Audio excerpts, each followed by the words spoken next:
നമുക്ക് അലീനയുടെയും മനുഷ്യങ്ങളുടെയും നല്ലൊരു കഥ ആയിട്ടാലോ? വീഡിയോ ഇഷ്ടപ്പെടുവാണെങ്കിൽ ലൈക്ക് ചെയ്ത് ഹൈപ്പ് ചെയ്യാൻ മറക്കരുത് കേട്ടോ. അങ്ങനെ നമ്മൾ കാണുന്ന നമ്മളെല്ലാവരും കാണാൻ കാത്തിരുന്ന നല്ലൊരു കഥ തന്നെയാണ്. ഒടുവിൽ രോഹിത് സത്യങ്ങളൊക്കെ തിരിച്ചറിയുന്നുണ്ട്. അലീന ആരാണ്, തൻ്റെ സ്വന്തം ചോരയാന്നുള്ള സത്യങ്ങളൊക്കെ തിരിച്ചറിയുന്നുണ്ട്. അപ്പം അതിൻ്റെ കുറച്ച് നല്ല നല്ല കഥകളൊക്കെയാണ് നമ്മൾ കാണാനായിട്ട് പോകുന്നത്. കടപ്പാട്ടുകൾക്ക് വൈജയെ തിരികെ കൊണ്ടുവരാനായിട്ട് ഈ പറയുന്ന രോഹിത്തും ബബിതയും എല്ലാവരും ശ്രമിക്കുന്നുണ്ട്. അതിന് വേണ്ടിയിട്ട് അവർ വൈജയുമായിട്ട് സംസാരിക്കുന്നുണ്ട്. പക്ഷേ കൊല്ലപ്പള്ളി വീട്ടിൽ നിന്ന് കടപ്പാട്ടൂർക്ക് വരാനായിട്ട് വൈജ തയ്യാറായില്ല. വൈജ പറഞ്ഞു, ഞാൻ അങ്ങോട്ടേക്ക് വരാനോ? ഞാൻ അവിടേക്ക് വരണമെങ്കിൽ ഈ അലീനയെന്ന് പറയുന്നവൾ ആ വീടിൻ്റെ പടി കടന്നു പോകണം. ഈ പിശാച് പോയാൽ മാത്രമേ ഞാൻ അങ്ങോട്ടേക്ക് വരത്തുള്ളൂ എന്ന് പറഞ്ഞു. അത് കേട്ടപ്പോൾ അലീനയ്ക്ക് ഭയങ്കര സങ്കടമായി. പെറ്റമ്മയാണ് ഈ പറയണത്. വേറെ ഏത് സാഹചര്യമാണെങ്കിലും ആരുടെ ആണെങ്കിലും അലീന പറഞ്ഞാനും, പക്ഷെ അമ്മയോട് അലീന എപ്പോഴും ആ ബഹുമാനം കൊടുത്ത അലീനയോടില്ലെങ്കിലും, പക്ഷെ അലീന അങ്ങനെയല്ല. കൃഷ്ണമോൾക്കാണെങ്കിലും നല്ല സങ്കടവും ദേഷ്യം വന്നു. എന്തേലുമൊക്കെ വിളിച്ചു പറയാൻ നാവ് പൊന്തി വന്ന, പക്ഷെ കൃഷ്ണമോൾ അടക്കി പിടിക്കുകയാണ്. ആ സമയം വൈജയന്തി പറഞ്ഞു, ഇവള് ആ വീട്ടിൽ നിന്ന് എന്നിറങ്ങുന്നോ അന്നാ ഞാൻ ആ വീട്ടിലേക്ക് വരത്തുള്ളൂ. ഇതിനു വേണ്ടി മാത്രമായിട്ട് നിങ്ങൾ ഇവിടെ നിൽക്കണ്ടെന്ന് പറഞ്ഞു. രോഹിത് പറഞ്ഞു, അമ്മ ഇങ്ങനെ വാശി പിടിച്ചോണ്ട് എന്താ? ഇപ്പം ഭവിതയ്ക്ക് കോളേജിൽ പോകണം, കൃഷ്ണമോൾക്ക് സ്കൂളിൽ പോകണം, 1 മാസത്തോടെ കഴിയുമ്പോൾ എനിക്കും പോകണം. അപ്പം പിന്നെ അമ്മ ഇവിടെ നിന്നിട്ടുണ്ടെങ്കിലോ? അതിന് ഞാനിവിടെ നിൽക്കുമെന്ന് ആരടാ പറഞ്ഞേ? കുറച്ച് ദിവസം കഴിയുമ്പോൾ ഞാൻ വാടക വീട്ടിലേക്ക് താമസം മാറും. അപ്പം നിനക്കൊക്കെ വേണേ അവിടെ വന്ന് നിൽക്കാലോ. അതൊന്നും ശരിയാകത്തില്ല. അച്ഛനും അമ്മയും ഒരിടത്ത് നിൽക്കുന്ന ഞങ്ങൾക്ക് താല്പര്യം എന്ന് ബബിത പറഞ്ഞു. അങ്ങനെ എന്തേലും താല്പര്യം ഉണ്ടെങ്കിൽ നിങ്ങളൊരു കാര്യം ചെയ്യുക, ആദ്യം ഈ അലീന എന്ന് പറയുന്നവളെ അവിടെ നിന്ന് ഇറക്കി വിടാൻ നോക്ക്. അതെങ്ങനെയാ? അവളെല്ലാവരെയും കയ്യിലെടുത്തിരിക്കുമല്ലേ? നിങ്ങളെ എല്ലാവരും കയ്യിലെടുത്തേക്കുമല്ലേ? ആദ്യം എൻ്റെ ഭർത്താവിനെ കയ്യിലെടുത്തു, പിന്നെ എൻ്റെ മക്കളെ. ഇവളെന്തും മന്ത്ര മായാജാലോ കാണിച്ചിരിക്കുന്നത് എനിക്കറിയില്ല. കൃഷ്ണമോള് പറഞ്ഞു, അലീന ചേച്ചി മന്ത്രമോ മായാജാലോ ഒന്നും അല്ല പ്രയോഗിച്ചിരിക്കുന്നത്. അതെ, അലീന ചേച്ചി സ്നേഹമോ കൊടുത്തിരിക്കുന്നത്.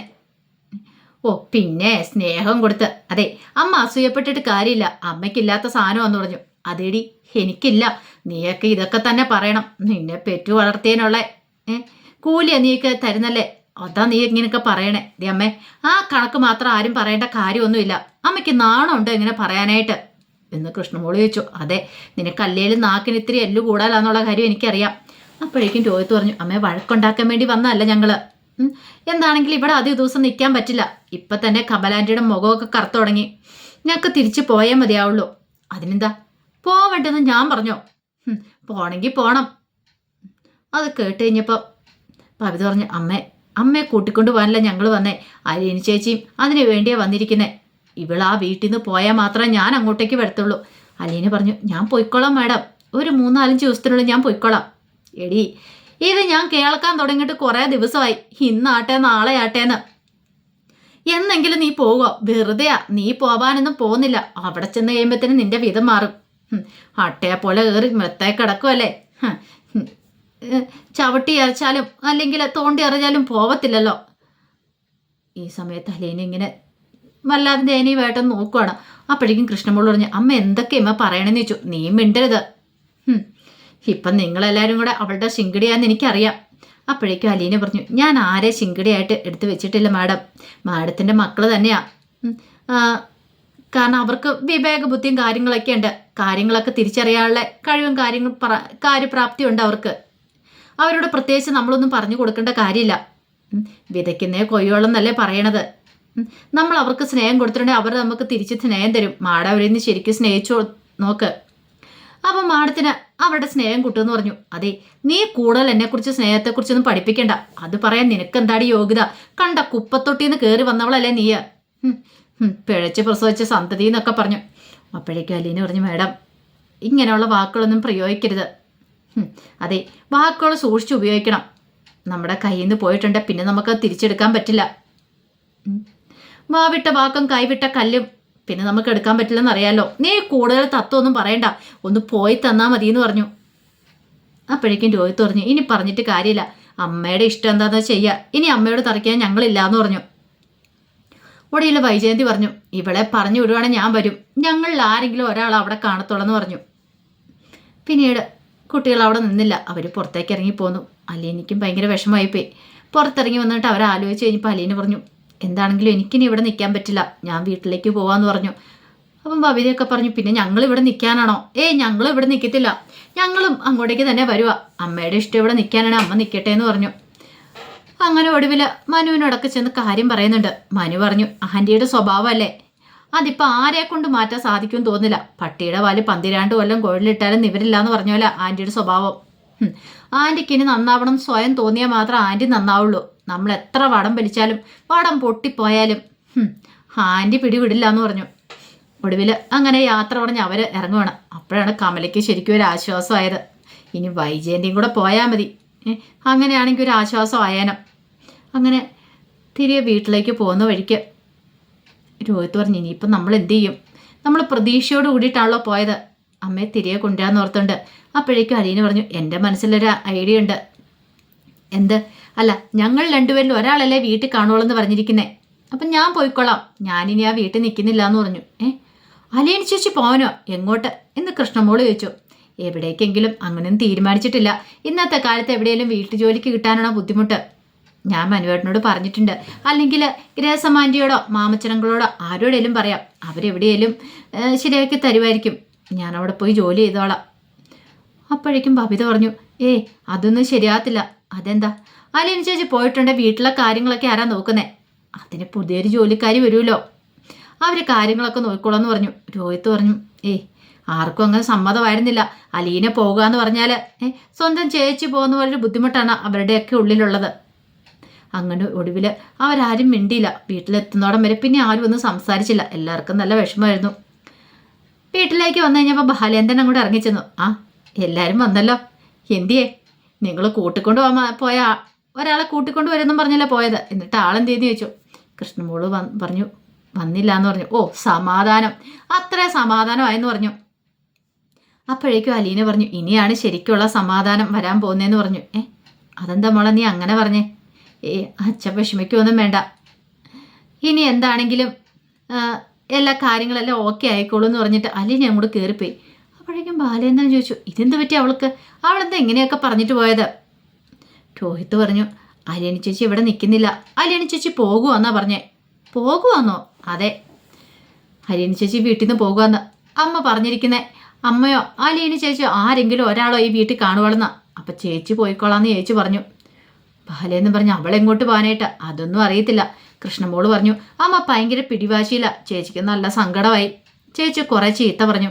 ബാലേന്ന് പറഞ്ഞു, അവൾക്ക് ഭ്രാന്ത, നിങ്ങളല്ലാതെ അവളെ വിളിച്ചോണ്ട് അങ്ങോട്ടേക്ക് പോകത്തുള്ളൂ. അവളതിന് തോറ്റു തരും നിനക്ക് തോന്നുന്നുണ്ടോ? അവൾ ചത്താലും തോറ്റു തരില്ല, അങ്ങനെ ഒരു ജനിസ് അവളുടെ, പറഞ്ഞിട്ട് കാര്യമില്ല. അതും പറഞ്ഞ് ബാലേന്ദ്രൻ ദേഷ്യത്തോടെ സങ്കടത്തോടെ അകത്തേക്ക് കയറി പോകുമ്പോഴത്തേനും കുട്ടികളും 3 പേരും കൂടി ഒന്ന് ആലോചിക്കുക എന്ത് ചെയ്യണമെന്ന്. അവർക്കൊരു ഐഡിയയും കിട്ടുന്നുണ്ടായിരുന്നില്ല. അലീനയും വേണം, അതുപോലെ തന്നെ വൈജയം വേണം, 2 പേരും ഇവിടെ വേണം താനും. പക്ഷേ 2 പേരും കൂടെ ഇവിടെ കാണത്തുമില്ല. അലീന ഇവിടെ ഉണ്ടെങ്കിൽ വൈജയന്തി ഇവിടെ നിൽക്കില്ല എന്ന് ഉറപ്പ് പറഞ്ഞിരിക്കുക. കുറച്ച് കഴിഞ്ഞപ്പം അലീന വീട്ടിൽ വന്ന് ജോലികളൊക്കെ ചെയ്യുമ്പോൾ ബബിതയും കൃഷ്ണമോളും വന്ന് സഹായിച്ചു. അങ്ങനെ പണിയെല്ലാം കഴിഞ്ഞ് കുളി കഴിഞ്ഞ് അലീന അടുക്കളയിലേക്ക് വരുമ്പോഴത്തേനുമാണ് രോഹിത്ത് അങ്ങോട്ടേക്ക് വരുന്നത്. രോഹിത്ത് കുറേ ഇങ്ങനെ ചില കാര്യങ്ങളെക്കുറിച്ചൊക്കെ ആലോചിച്ചിട്ടുണ്ടായിരുന്നു. രോഹിത്ത് വന്നിട്ട് അലീനയോട് പറഞ്ഞു, അലീന ചേച്ചി, എനിക്ക് അലീന ചേച്ചിയോട് ചില കാര്യങ്ങളൊക്കെ സംസാരിക്കാനുണ്ടെന്ന് പറഞ്ഞു. എന്ത്? അല്ല, കഴിഞ്ഞ ദിവസം നമ്മളെ കോളേജിൽ പോയില്ലേ, കോളേജിൽ പോയ സമയത്ത് അലീന ചേച്ചി അച്ഛനോട് ചില കാര്യങ്ങളൊക്കെ പറഞ്ഞില്ലേ, എന്ത് പറഞ്ഞെന്ന്? അത് പിന്നെ നിനക്ക് അഡ്മിഷന് വീണ്ടും അവിടെ നിനക്ക് അഡ്മിഷൻ കിട്ടാൻ വേണ്ടിയിട്ട് ഞാൻ പറഞ്ഞ കാര്യങ്ങളല്ലേ? അതല്ല, പിന്നെയോ? അച്ഛൻ്റെ മോളല്ലെന്നുള്ള കാര്യങ്ങളൊക്കെ അലീന ചേച്ചി പറഞ്ഞില്ലേ? അലീന ചേച്ചിയുടെ അച്ഛനും അമ്മയുടെ അലീന ചേച്ചിക്ക് അറിയാം, പക്ഷെ ബാലേന്ദ്രൻ്റെ മോളല്ല ഞാനെന്നൊക്കെ എന്തിനാ അച്ഛനോട് പറഞ്ഞതെന്ന് ചോദിച്ചു. അത് കേട്ടപ്പോൾ അലീന പറഞ്ഞു, അത് സത്യമായിട്ടുള്ള കാര്യമായതുകൊണ്ട്. സത്യമോ? എന്നിട്ട് അങ്ങനെയല്ലല്ലോ പറഞ്ഞേ. ശിവനങ്ങളും അതുപോലെ അവരൊക്കെ എല്ലാവരും പറഞ്ഞത് അച്ഛൻ്റെ മോളാന്നുള്ളോ. പിന്നെ അത് മാത്രമല്ല, അച്ഛനും പറയണേ അലീന ചേച്ചി അച്ഛൻ്റെ മോളാന്നുള്ളോ. പിന്നെ എന്താ അലീന ചേച്ചി മാത്രമെന്ന് അങ്ങനെ പറഞ്ഞെന്ന് ചോദിച്ചു. അത് കേട്ട് കഴിഞ്ഞപ്പം അലീന പറഞ്ഞു, ഞാൻ പറഞ്ഞല്ലോ ഞാൻ ബാലേന്ദ്രൻ അച്ഛൻ്റെ മോളല്ലെന്ന് പറഞ്ഞു. അത് കേട്ടപ്പം രോഹിത്തിൻ്റെ മുഖമൊക്കെ അങ്ങോട്ട് മാറി. അല്ല, അപ്പം പിന്നെ അച്ഛൻ പറഞ്ഞു അത് സത്യമായിട്ടുള്ള കാര്യമല്ല. അത് കേട്ടപ്പോൾ രോഹിത്തിൻ്റെ മുഖമൊക്കെ അങ്ങോട്ട് മാറി വല്ലാതെ ആയി കഴിഞ്ഞപ്പം അലീന പറഞ്ഞു, നീ വിഷമിക്കുമൊന്നും വേണ്ട, നിൻ്റെ മനസ്സിലെ സംശയം എന്താണെന്ന് എനിക്കറിയാം. ഇത്രയും കാലം നീ എന്നെ ചേച്ചിയെന്ന് വിളിച്ചിട്ട് ഇപ്പം പെട്ടെന്ന് നിൻ്റെ ആരുമല്ല ഞാൻ എന്നുള്ള ചിന്ത നിൻ്റെ മനസ്സിൽ കാണുമല്ലേ. പക്ഷേ ഒരു കാര്യമുണ്ട്, ഞാൻ നിൻ്റെ അച്ഛൻ്റെ മകളല്ലെന്നുള്ളൂ, പക്ഷെ നമ്മൾ രണ്ടുപേരും തമ്മിൽ രക്തബന്ധം ഉണ്ടെന്ന് പറഞ്ഞു. രക്തബന്ധം ഉണ്ടെന്നോ? അതെങ്ങനെ ശരിയാവും? അച്ഛൻ്റെ മോളല്ല, പിന്നെ എങ്ങനെ രക്തബന്ധം ഉണ്ടാവും? സത്യം പറ അലീന ചേച്ചി. അലീന ചേച്ചി ഈ വീട്ടിലേക്ക് വന്നതിൻ്റെ പിന്നിൽ എന്തെങ്കിലും കാര്യമുണ്ടോ? എന്താ കാര്യം? എനിക്കത് അറിഞ്ഞേ മതിയാവുള്ളൂ പറഞ്ഞു. അപ്പോഴേക്കും അലീന പറഞ്ഞു, അതെ, എനിക്ക് ചില കാര്യങ്ങളൊക്കെ നിന്നോട് പറയണമെന്നുണ്ട്. പക്ഷേങ്കിൽ അപ്പോഴേക്കും രോഹിത്ത് പറഞ്ഞു, എന്താണെങ്കിലും എനിക്കറിയണം. അലീന ചേച്ചി എൻ്റെ ചേച്ചിയാന്ന് വിശ്വസിച്ച എത്രയും കാലം ഞാൻ മുന്നോട്ട് പോയിക്കൊണ്ടിരുന്നേ, അതങ്ങനെയല്ലെന്ന് വിശ്വസിക്കാൻ എനിക്ക് പറ്റുന്നില്ല എന്ന് പറഞ്ഞു. അപ്പോഴേക്കും അലീന പറഞ്ഞു, ഞാൻ പറഞ്ഞല്ലോ നമ്മൾ രണ്ടും രക്തബന്ധം ഉണ്ടെന്ന്. എൻ്റെ അച്ഛനും അമ്മയും എനിക്കറിയാമെന്ന് ഞാൻ പറഞ്ഞിട്ടുണ്ടായിരുന്നു. അതെ, അതും ഞാൻ അറിഞ്ഞു. പക്ഷെ എന്നിട്ട് അലീന ചേച്ചി എന്താ അവരെ അന്വേഷിച്ച് പോകാത്തെ എന്ന് ചോദിച്ചു. അപ്പോഴേക്കും അലീന പറഞ്ഞു, എൻ്റെ അമ്മ ആരാന്ന് എനിക്കറിയാം. അമ്മ എൻ്റെ കൺമുന്നിൽ തന്നെ ഉണ്ടെന്ന് പറഞ്ഞു. കൺമുന്നിലോ? അതേതാന്ന് ചോദിച്ചു. അതാരാ? ഞങ്ങൾക്കൊക്കെ അറിയാമെന്ന് ചോദിച്ചു. അറിയാം, നിൻ്റെ അമ്മ വൈജി ഉണ്ടല്ലോ, ആ അമ്മ തന്നെയാണ് എൻ്റെ അമ്മ. നമ്മളെ അമ്മ രണ്ടുപേരുടെ അമ്മ ഒന്നാന്ന് പറയാണ്. അത് കേട്ടപ്പോൾ രോഹിത്ത് ഒരു ഞെട്ടലോട് കൂടിയിട്ട് അലീനെ ഇങ്ങനെ നോക്കുവാണ്. കാരണം ഈ സത്യം കൃഷ്ണമോൾക്കറിയായിരുന്നു. പക്ഷെ കൃഷ്ണമോൾ അത് ആരോടും അങ്ങനെ പറഞ്ഞിട്ടുണ്ടായിരുന്നില്ല, തൻ്റെ കൂടപ്പുറപ്പുള്ളവരോട് അത് പറഞ്ഞിട്ടുണ്ടായിരുന്നില്ല. പക്ഷെ ഇപ്പോഴാ രോഹിത്തും ആ സത്യങ്ങൾ തിരിച്ചറിയുവാണ്. തൻ്റെ അമ്മയുടെ മോളാണ് അലീന ചേച്ചി എന്നുള്ള ആ സത്യം. അച്ഛനല്ല തെറ്റുകാരന്, ഇവിടെ അമ്മയാണ് തെറ്റുകാരി എന്നുള്ള സത്യം രോഹിത്തും അറിയാണ്. അപ്പോൾ അതിൻ്റെ കഥകളൊക്കെ നമ്മൾ കാണാൻ പോകുന്നത്. ആ വിശേഷങ്ങളൊക്കെ നമുക്ക് എല്ലാവർക്കും കാത്തിരിക്കാം കേട്ടോ. ഇനിയിപ്പോൾ രോഹിത്തിൻ്റെ പ്രതികരണം എങ്ങനെയായിരിക്കും എന്ന് അറിയത്തില്ല. അവൻ്റെ വല്ലാത്തൊരു ഞെട്ടലോടുകൂടി ഇത് കേൾക്കണേ. ഇത്രയൊക്കെ ആയിട്ടും അമ്മ അലീന ചേച്ചിയെ കുറ്റപ്പെടുത്തുന്നു, ഒറ്റപ്പെടുത്തുന്നു. അപ്പോൾ രോഹിത്തിന് വെറുതെ ഇരിക്കാൻ പറ്റുമോ? ഒരിക്കലും ഇല്ല. ഇതിൻ്റെ ബാക്കി വിശേഷങ്ങളുമായിട്ട് നാളെ വരാട്ടോ. മറക്കാതെ എല്ലാവരും കയറി കാണാൻ ശ്രമിക്കണേ. ഒരിക്കൽ കൂടി എല്ലാവർക്കും ശുഭദിനം നേർന്നുകൊണ്ട് നിർത്തുന്നു. നന്ദി.